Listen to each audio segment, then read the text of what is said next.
Welcome to Texas Border Watch, your eyes on the front line for all things border security, immigration, and local policy. I'm Jordan Elder. Miles of shipping containers and razor wire have been lining the Rio Grande for years, but now a state representative in Eagle Pass says it's time to get rid of it. Representative Eddie Morales, who is a Democrat, says all of these measures are outdated and unnecessary at this point. We've shown you how significantly crossings have dropped in that area, but Morales says this actually stemmed from a roadblock city officials faced. Eagle Pass and TxDOT engineers were trying to inspect the international bridge, but they struggled to get to the pillars because of overgrown foliage and all of that wire. Luckily, the fire department helped take them to the pillar by boat so they could still do their work, but Morales said this started a larger conversation. He asked the governor in this letter to start returning Eagle Pass and Shelby Park to the way it used to be. He says there's a balance to be struck between border security and a sense of normalcy for his community. Now, keep in mind, Morales did vote for Operation Lone Star when it began because this area was such a hot spot for illegal crossings. Texas officials have said in the past that they can't let up on the border because it would signal to migrants that it's okay to cross. In the past few months, though, Texas operations have largely shifted toward assisting federal agents with immigration issues. So again, that letter was to the governor's office. I also reached out to Governor Abbott's office to see if removing the razor wire and the shipping containers might be a possibility. In short, their answer was no.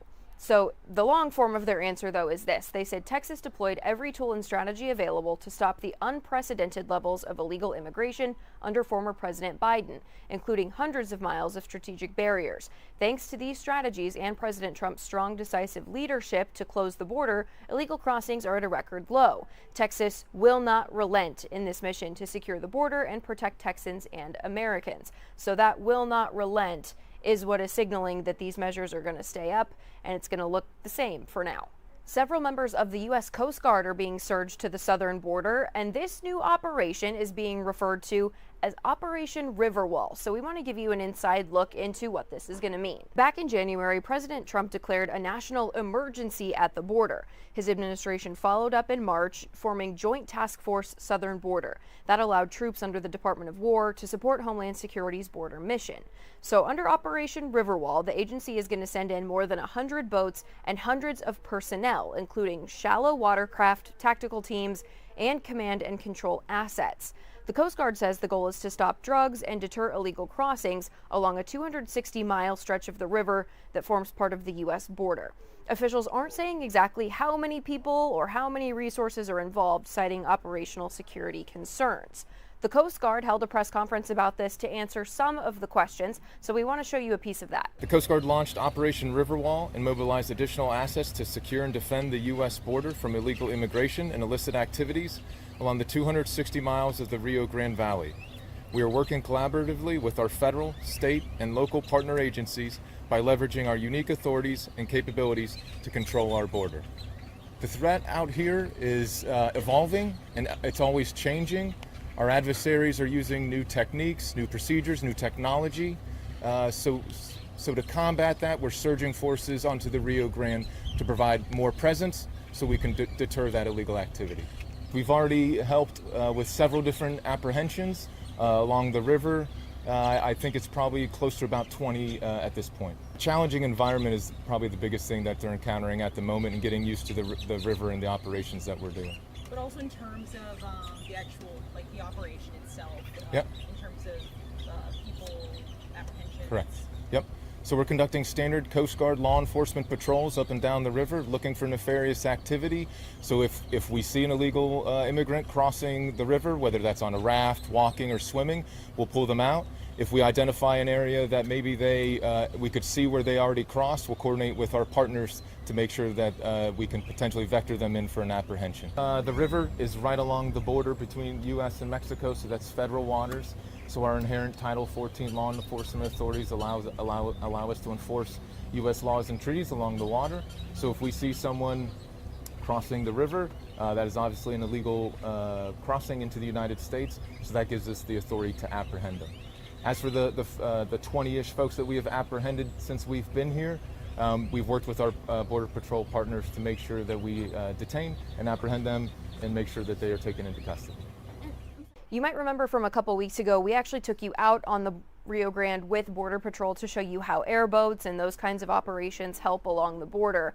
Border Patrol says that watercraft and things like that are crucial when it comes to the overall mission. What is that resource like for your team to be able to have something like that, to be able to deploy immediately if there's something going on the Rio Grande? No, it's absolutely important, and you called it on the airboat. As far as this is very unique to Del Rio sector and some of the sectors downriver where the shallow waters. The only way we're able to navigate these waters is through the use of an airboat, and it's very important because we want to prevent and deter those illegal entries.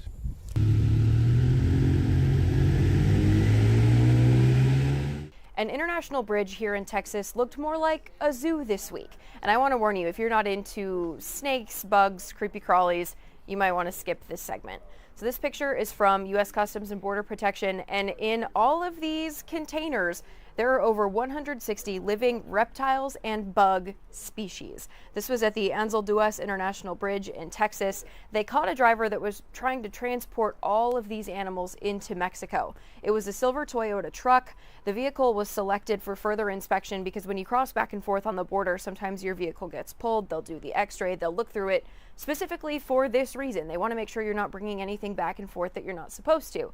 In this case, this person was.